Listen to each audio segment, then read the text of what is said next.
Let me say something that might hurt a little, but it will also set you free.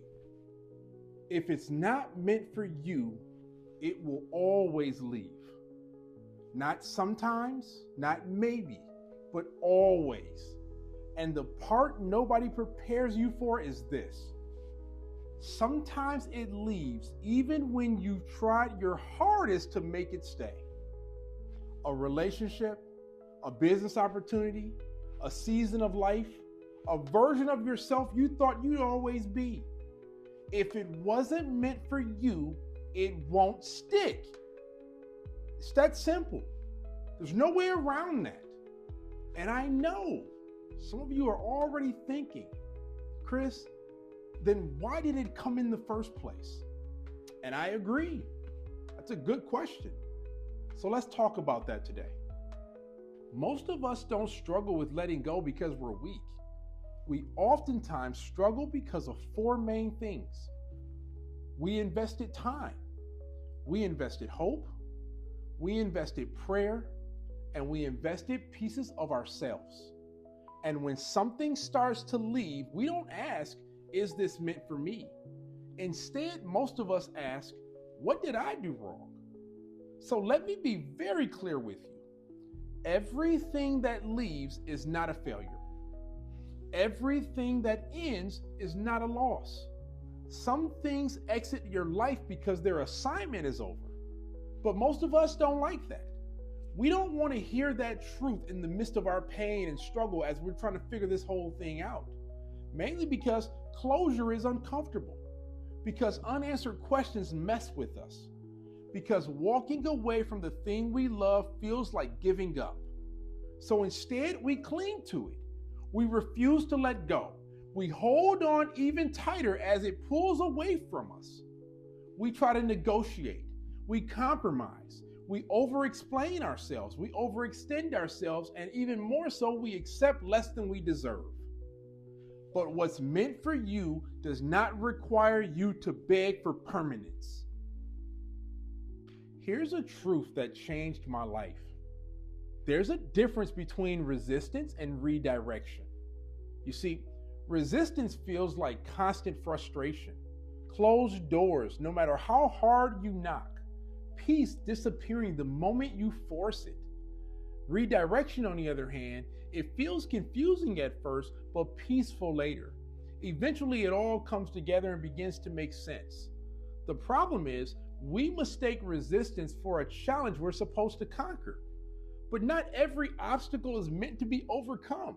Some are meant to just be recognized.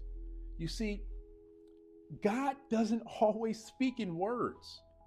Sometimes he speaks in patterns, in delays, in things not working no matter how qualified you are and how hard you try. If you try to force an alignment, it's not an alignment. Think about it. If something isn't meant for you, it cannot stay without costing you something. That means it'll cost you your peace, your identity, your confidence, your integrity, maybe your joy.